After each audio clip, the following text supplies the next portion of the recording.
It's the bye week, and Vanderbilt still has everything in front of them at 5-1. LSU comes to town next week. We welcome Andrew Allegretta.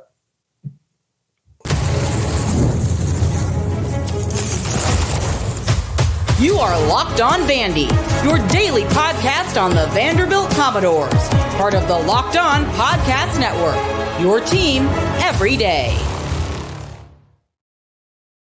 What's up, everybody? Happy Friday. Welcome into the Locked On Vandy podcast on the Locked On Podcast Network. I'm your host, Corey Burton, and joining me, the voice of the Commodores, Andrew Allegretta. It's an honor for you to be here, man. It's so great to be able to talk to you now, finally. And man, we got a lot to talk about. But before we do, this episode is brought to you by Mazda, and Mazda is like our players. We sweat every detail because when you make every move count, pulling off the unexpected is only the beginning. Stay tuned later for highlights in this week's Moving the Game Forward. Mazda, move and be moved. Andrew, man, like I said, it's an honor for you to join me. You've been with Vandy the whole time. Clark Lea, you came in the same year as Clark Lea. You've seen the evolution of this program. So from day one to now, what have you noticed about year in and year out, what Clark Lea's doing with this, how this team has evolved from, kind of a mess to what it is now, where we're actually talking seriously about college football playoff? Well, first off, thank you for the invite. I appreciate that. It's probably loosely defined honor there, but it's great to be on with you, Corey. Absolutely. It's been an interesting ride, and I think Clark would probably say the same. The past 2 years have been a ton of fun. I still think back, Corey, a bunch to the post-game interview after Tennessee in 23. Mm-hmm. Typically speaking, Kevin Ingram does those post-game interviews for us, but he had to be at basketball because it was November. Yeah. And I did it that day in Knoxville, and that's fine. I just remember Clark saying things are going to change. Like, you could feel the weight of 23 on his shoulders. Oh, yeah. And boy, did they change. Like, it's one thing, Corey, to say you're going to change. It's another thing to execute it really well.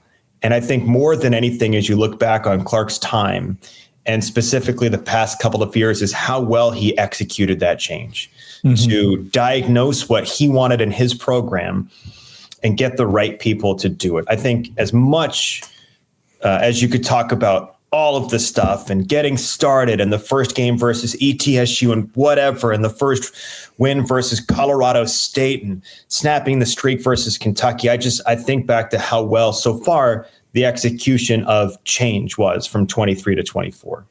Yeah, absolutely. I mean, just the very first move of kind of putting himself back in charge of the defense, hiring Jerry Kill, like that set in motion, I feel like a lot of things that we see that is right with this program. I mean, Jerry Kill, his history is great as far as building programs. The only problem he's ever had was health issues, and that's kind of prevented him from leading his own program. But that hire right there stood out to me because a lot of coaches around the country would probably have an ego too large to hire a guy like Jerry Kill. Clark Lea set that. What impresses me the most is Clark Lea set that aside and said, you know what? Hey, we got to do something here. Jerry Kill can help me with that. Let's bring him in. And it led to Diego Pavia. And now here we are talking about. And Tim Beck, too. That whole trio coming in at the same time was so significant. I think you're right about the way that Clark approached the program back in 23. He's still a confident head coach. Mm-hmm. He's still a really smart head coach. But he's got the ability to throttle down and say, I need help here. And boy, Jerry Kill was just perfect for that. He's talked about Jerry in the past, and there was that great article from Pat Forty a couple of weeks ago, I guess, where it's like, Jerry Kill wants Clark to talk Kansas to him. And I think we all got a chuckle out of that line. And I asked Clark about that line, and Clark's response was like, don't get it twisted. Jerry Kill might be the smartest person in this program.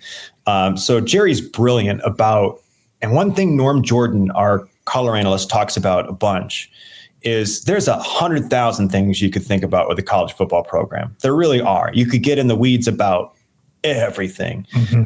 But Jerry Kill's really good about identifying the 2, 3, 4, 5 that are hyper significant and more important than anything else. Yeah. And I think he's been able to help kind of level set that for Clark and just be that sounding board. Hey, I want to do this. What do you think about that? And together they sort of balance each other out really well. It's been a perfect combination. Yeah, no doubt. I mean, it seems like just everything they've done since he came on board, since Tim Beck came on board, it's just been systematically, not just offensive scheme, defensive scheme. It's the scouting department, breaking that up with high school recruiting, and, the social media presence has increased, and just everything around the program is starting to operate a lot better, a lot more like an SEC program than it had before Clark Lea, and certainly when he took over at first, right? I think so. Here's what I don't have a great sense of because I'm not a football coach. But just being around the program a little bit, I think one thing that Jerry's been able to do for Clark is say, okay, now's a good time to throttle down. Like, we don't need to practice quite as hard in this moment.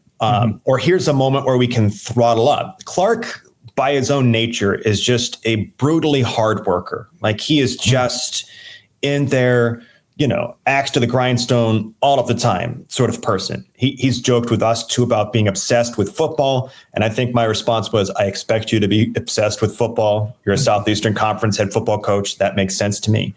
But Jerry Kill has been really good for him to say, okay, now we want to throttle up our practices, our meetings. Now we want to give the guys some time off, whatever it happens to be. That sort of balance, I guess, the yin and the yang of it all, between how hard Clark works, and don't get it twisted, Jerry works really hard too, but he's got so much experience as a head coach to know, okay, now you can kind of ease off the throttle.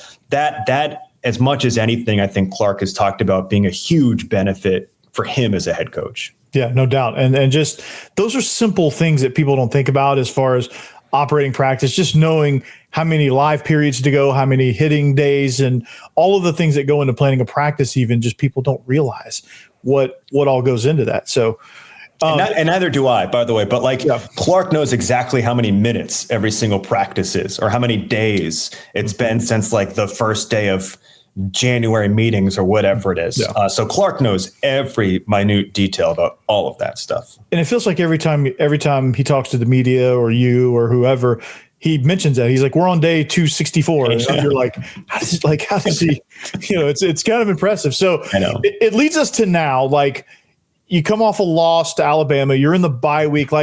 Is the vibe still got to be up, right? Because you got everything right in front of you? I guess. I don't want to speak for anybody in particular. I get a sense of a necessary bye week. Just kind of take that mental break and reset. Some of it's physical for sure. There's certainly guys that you want to take a look at, make sure that they're all the way healthy. All of that sort of stuff is certainly real. But 6 consecutive games to start off the season is a lot. And if I'm not mistaken, I think it's just Vanderbilt and Kentucky that had 6 consecutive weeks of football before the first bye out of everybody in the Southeastern Conference. That's as much of a mental lift as it is a physical lift. So I think for me, if I pick up on everything, I think people are glad to be able to catch their breaths a little bit.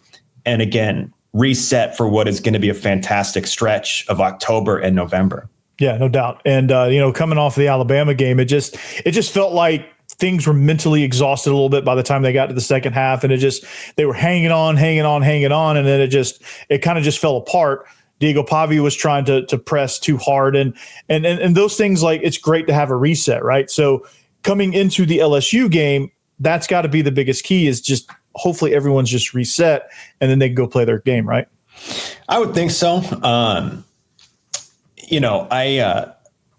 caution a little bit because, they're 18, 19, 20, or whatever they are at this point. Jordan White's 24. That's still, youth with a lot of energy. So they're doing fine. I don't know that they struggled versus Alabama in any particular area because it was 6 consecutive weeks. I think they had plenty of physical energy to be successful. Obviously, Alabama is going to challenge you in certain ways, but you can collectively feel the deep breath once you get to the end of that game and you get into this bye week. Not that I've been floating through the offices a ton. And again, I don't want to speak for everybody, but you just kind of get a sense that there's a nice catch your breath, which is good. I don't know that this team needs to like all of a sudden go into the bye week and change a bunch of things. No, not at all. It's definitely going into the LSU game, just, a chance to audit yourself a little bit, see around the edges where you want to get back to doing X, or maybe change little things like Y and throw in a few new wrinkles here and there. So yeah, I think going into LSU or going into what's after that, there's Missouri, there's Texas, whatever. I think Vanderbilt is always going to be looking to find ways to play their game, regardless of if a bye week precedes it or not. But certainly having Alabama out time of possession you, whatever it was, almost 40 to 20, 37 to whatever it was. I don't remember the final time breakdown there. But that's a good chance for you to say, okay, we got to make sure we take that stat back. Yeah, and that's an important thing to accomplish during the bye week. We're going to look at LSU next. Hey, this episode is brought to you by DoorDash. It's almost the weekend. It's time to look back and crown this week's MVP on Who Delivered, powered by DoorDash. Just like you can win every Saturday with DoorDash Streak, saving more every time you order, these players delivered when it mattered most. Let's break it down. For Vanderbilt, Cedric Alexander delivered in a huge way. His first quarter, right after an interception, Vanderbilt needs a big play on this drive. Bam, Cedric Alexander breaks one, 65 yards, touchdown. It starts the scoring. And, man, when the pressure was on, Cedric Alexander came through. No hesitation, no delay. And if you've been watching week after week, this performance was no fluke. Cedric Alexander is on a streak. And just like Cedric Alexander delivered for Vanderbilt, DoorDash delivers your Saturdays. With DoorDash Streaks, you save every Saturday you order. Stack it up all season. You could save up to $250, including $100 in DoorDash credits. Order this Saturday. Keep the streak alive. Fuel your game day only with DoorDash. Terms apply. Promo period good through November 18th. Also want to talk to you about FanDuel. Right now, new customers can bet just $5 and get $300 in bonus bets if you win. That's right. Pick a bet, put down $5, and if it hits, you'll unlock $300 in bonus bets to use across the app. With NFL raging on, the MLB playoffs, college football, you have plenty to bet on. And I love live betting. That's my favorite thing, especially with baseball. But I just did it with the NFL and hit big. So that might be my new way of betting just in general. But they have player props. They have same-game parlays. Whatever you want, FanDuel has it. It makes watching sports, especially football and baseball, even more exciting when you got a little something riding on the action. So whether you're a casual fan or love diving into the stats, FanDuel makes the game day experience so much better. So what are you waiting for? Visit FanDuel.com to download the FanDuel app today and get started.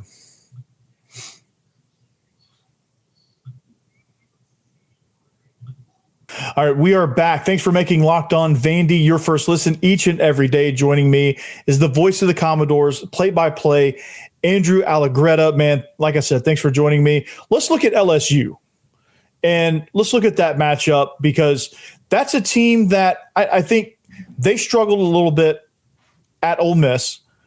But we know what they've got with the loaded roster. Their defense is as best as it's ever been, and they spent $18 million in the transfer portal. They've got all these pieces. Garrett Nussmeier is who he is. He's a little banged up. We'll see how he reacts at South Carolina this week. But what do you see in LSU just overall that Vanderbilt can take advantage of, or the problems that they pose? Looking at LSU, what's your first thoughts? What's your initial thoughts? Well, first off, I'm going to be super cautious because I haven't had a ton of time to delve into LSU just yet. So I don't want to overstate anything. I mean, I just pulled up the quickie stats, right? So scoring offense is 27 points per game. If I'm looking at this right, That's near the bottom part of the SEC. Their total defense has been pretty good. They're ranking 6th in the SEC in total defense. It's obviously going to be a roster with skill. They invested a lot in the offseason. They brought in plenty of transfers that were very, very highly recruited. So without knowing every position by position breakdown, I am very confident that LSU will come here with a ton of skill. I hate to sound redundant because sometimes I do these interviews and I'm like, I don't have anything new to add because it's all the same thing. But like if Vanderbilt is able to run the football through whatever mechanisms it is and control time of possession,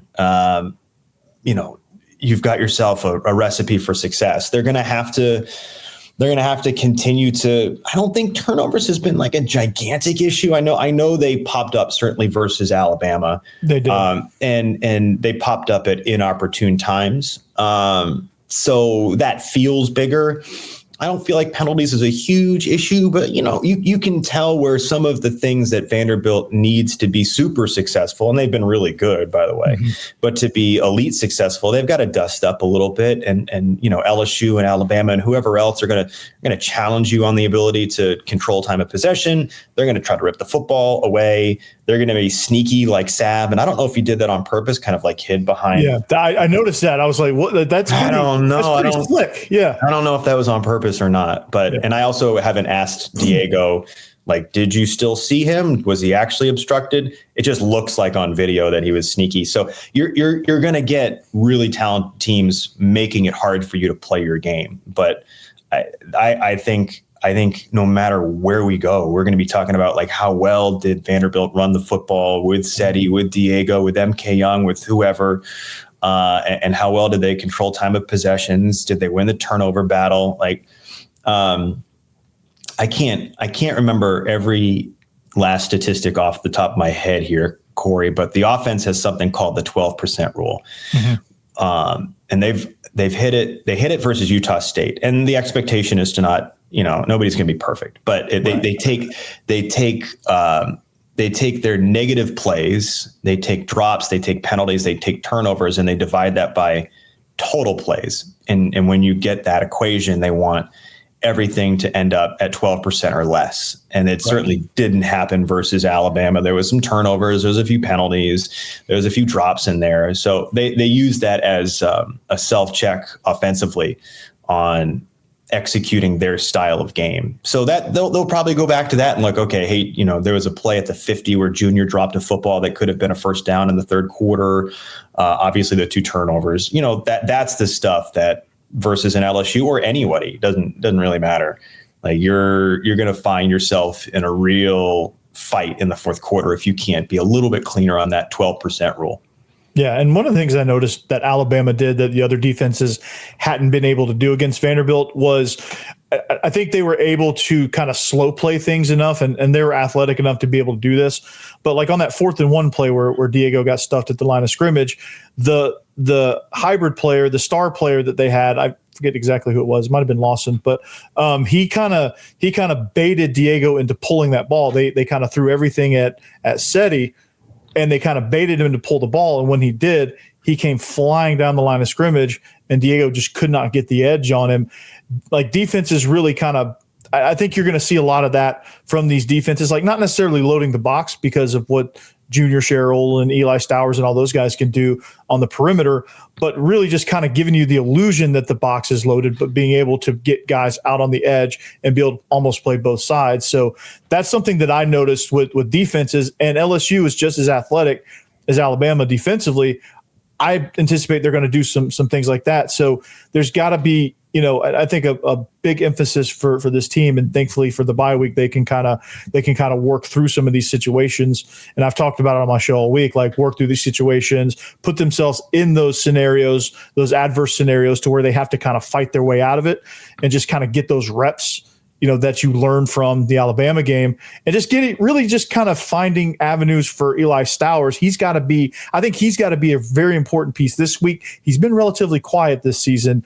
I think it's time for him to reignite, and that will be a big launching point for this team against LSU and beyond. Yeah, Stowers having a successful second half of the season is, paramount for this offense. I think you're talking about like east to west, SEC speed, right? Yeah, yeah. I mean, that's just the league, right? That's just the league that we're in, and trying to get the edge on anybody is just brutal. And you can bait people into trying to get the edge and closing it because you've got that speed. And LSU certainly is going to do that. Eli at this point, I think, had multiple 100-yard receiving games And some of that last year, some of that because he was new, right? You could do that a little bit versus Georgia State. Alabama didn't know everything about Eli Stowers, had a 100-yard receiving game, and then had another one versus Ball State, had 3 of them before the end of October. People are going to clue on him and make his life so difficult. But I think one of the things that has been really fun to watch is how gifted of a play caller Tim Beck has been. I really think he has been it's been amazing. It's amazing. And the number of times, Corey, that we get an unfortunate hold or false start, and it's first and 20, they're brutal, but I feel like I could go back 3, 4, 5 times where Tim Beck dials up a great play to get us out of the jam. Like there was a couple versus Virginia Tech or South Carolina, and it's like we thought it was a drive killer, and Tim Beck dials up something, and we're out of it.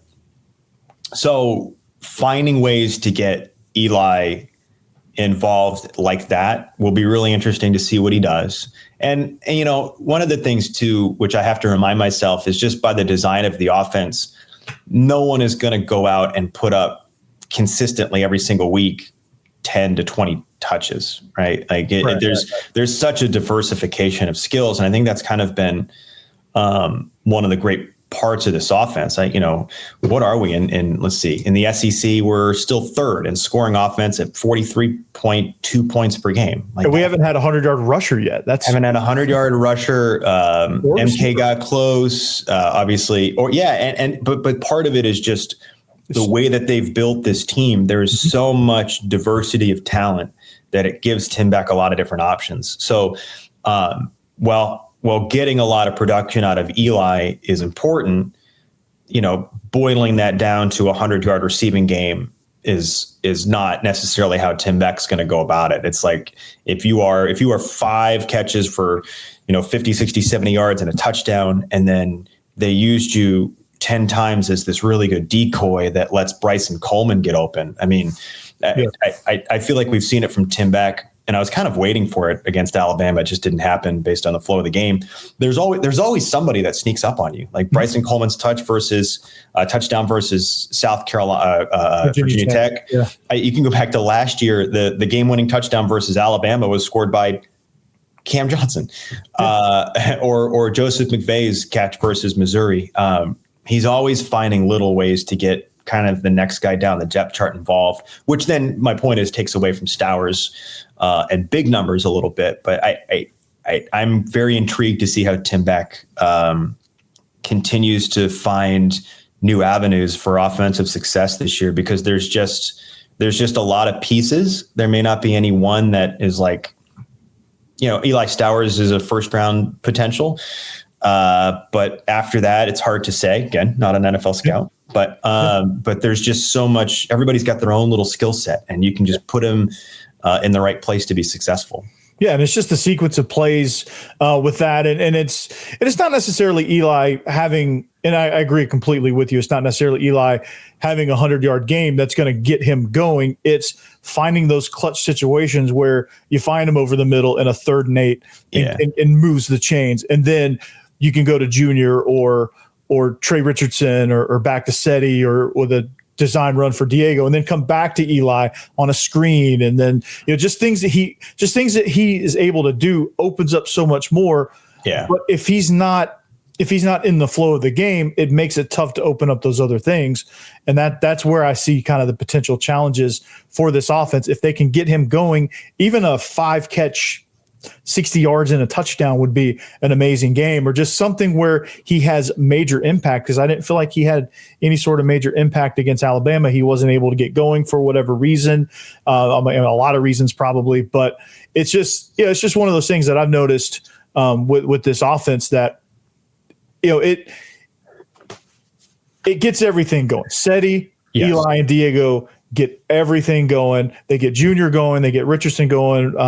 They get Hoskins going, and then Martell Height. Like, what's the deal with him? Like, I wanted to ask about him. Is he back to full-time defense, or what do we know about him? So I don't know. First off, I think one of the fun things about some of the interviews I've done this week is we're talking about things that we can fix and get better at. And it's like, I kind of check myself a little bit because we're 5-1 and we're disappointed with the loss versus Alabama, which is a good place to be. There's worse places to be for sure. And we're talking about Eli Stowers and how can you get him a little bit more involved, big impacts. Well, he still leads Vanderbilt in receiving with 25 catches, 323 yards, 2 touchdowns. So perhaps that's part of it. That's sort of what we're talking about here. But he's still like, wouldn't it be great if Eli Stowers can find more production? He still leads Vanderbilt in receiving. As far as Martell Hyde is concerned, I don't know. I would wholly guess that the way the snap breakdown went versus Alabama had a lot to do with the skill set of the receivers for Alabama, needing Martell Hyde's defense there, the fact that Marlon Jones was out, the fact that Davis was banged up a little bit, and you needed a lot from Hyde, and you needed a lot from Colby Taylor and Lackey and whoever else, Matthews. So I suspect that was sort of the breakdown there. We'll find out more in the bye week. I was excited when they were putting him in on offense a little bit. He's a great weapon. I mean, he just, like I said, he's so electric with the ball in his hand that, I was like enjoying watching him getting going. I thought so too. He obviously, it felt like to me, that he was still trying to get a feel for playing receiver in the early part of the season. I agree. And if you don't feel like, again, this is for the coaches to speak on, and if you don't feel like you got enough traction from Martell at the receiver position in the beginning part of the season, and now you're starting to hit SEC play with really challenging receivers, maybe there's some value in saying, okay, we really need you to be successful as a corner, especially with the way that Steve Gregory has called defenses. Like, he has tried to throttle up some pressures more than Clark did last year as a defensive coordinator. And if you're going to do that, you need good corner play. Sure. So I don't know. I mean, it's obviously an interesting question that I'm very confident they're thinking about how to manage those snaps. I know at the beginning part of the season, Clark talked about it at the press conferences, that they were really confident with Martell's ability to handle the workload. But as with anything, like, you still have to be cognizant of matchups and where is the juice worth the squeeze. And it's probably a little bit different in the back half of the season than it was in games versus Charleston Southern. Yeah, absolutely. And I'm sure he'll be more involved at some point. I would be surprised if they just throw their hands up and abandon it. That seems unlikely to me. Just because he is gifted enough and athletic enough. But like we said before, all of the stuff that they are likely to do in the bye week is more about, cleaning up the edges than it is any sort of wholesale changes. But Clark will take the microphone, Commodore Hour on Monday and press conference on Tuesday next week. And I'm sure we'll find out more. Someone will bring that question up. If it's not me or Kev, it'll be there you go. Someone in the media on Tuesday. Yeah, absolutely. Well, we're going to come back. I'm going to talk about some of your iconic radio calls. I'm going to talk about easy. Yeah, here we go. We're going to wrap up the show with all that. This episode is brought to you by Mazda. Mazda is moving the game forward. For those who believe it's not just about playing the game, it's about redefining it. There are moments that do more than put points on the board. They move crowds, move culture, and keep moving the game forward. This week's moment that moved the game forward was, Vanderbilt's on a bye week, so we'll go back to the Alabama game. But the very first touchdown, I think, was Cedric Alexander, set the tone. Martell Hyde's interception to the moments between Martell Hyde's interception, Cedric Alexander's 65-yard touchdown. I think that put Vanderbilt kind of on the map and really kind of set the tone for that game. Alabama would go on to win, but it was one of those moments that you're just like, okay, well, Vanderbilt's for real, right? So those are some moments that, Alabama hadn't turned the ball over all year long. Martell Hyde gets the first turnover on Ty Simpson. So when you follow what moves you, the unexpected is only the beginning. And just like there's more to every highlight, there's more to a Mazda vehicle. Mazda, move and be moved.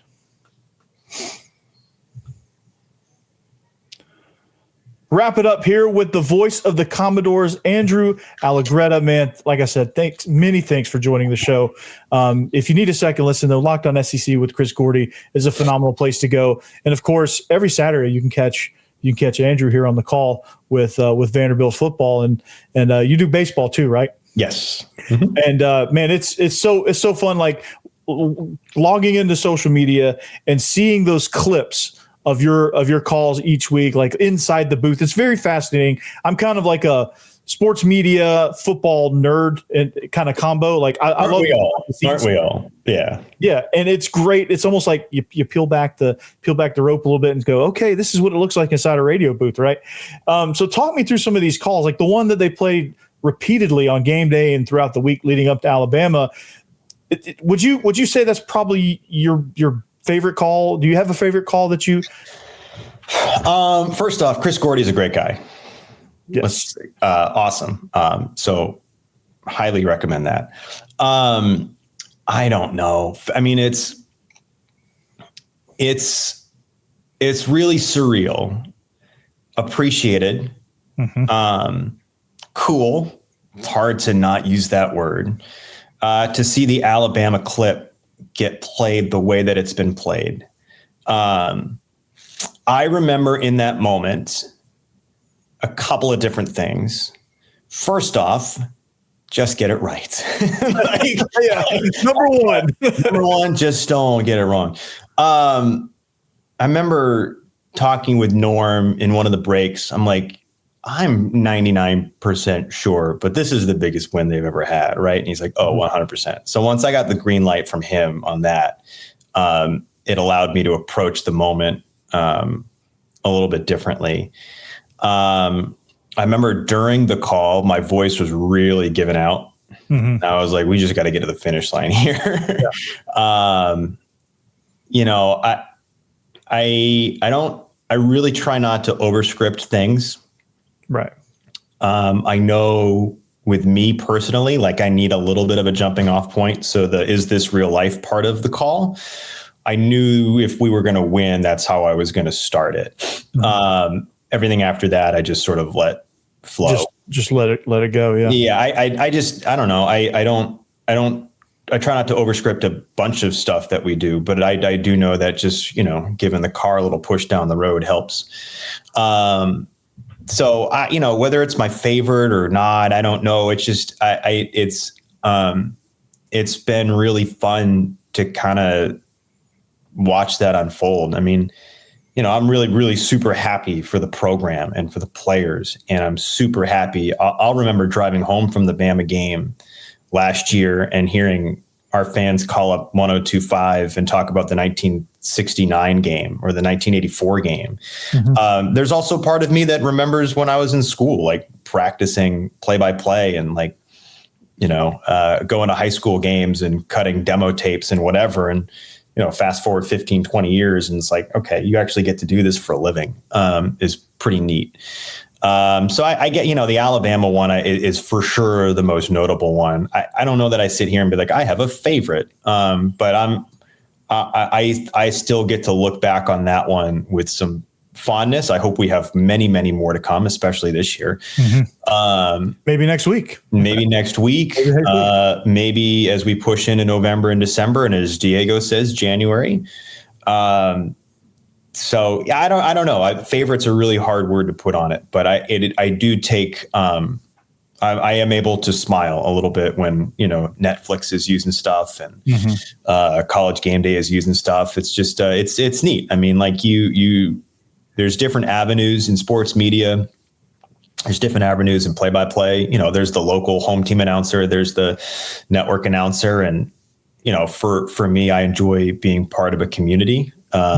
And being around players and coaches on a consistent level. So it is nice to be able to share that with the Vanderbilt community and specifically the players and the coaches and our fans. And it's been a fun experience, to put it plain and simple. No doubt, dude. I mean, I could only imagine what would flow out in that moment for me. I know, because I did, like, did 2 games in college of I didn't do play-by-play. I was the analyst. Okay. As a student, they let the student radio station they let us do the spring game at Georgia. And I remember being in the booth for that and being the lead analyst. And that was so much fun. Being able to sit in that iconic radio booth there at Sanford Stadium and just being able to call a game from that spot, even though it was the G-Day game and it had no significance whatsoever. It's a CD that I have. Yeah. That I will never let go. I know. And it's all a decidedly, it's a decidedly silly thing that I do professionally, right? Like I yell into a microphone weekly about sports. It's so fun. I do this every day.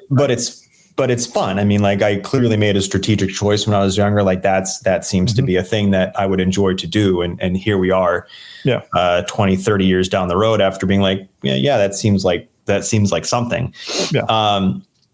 I also am mindful, like it's, I don't have great words for any of it. I'm just appreciative to be around a community like this one, on a personal level. Like I get to live in a great city. I get to live in the city where my wife basically grew up, and have family. Like it's hard, like in the profession that we have, you're often sent to, outposts around the country, unknown. Like I spent time in Washington State and Charleston, South Carolina, and all of it was well worth the journey. But to kind of find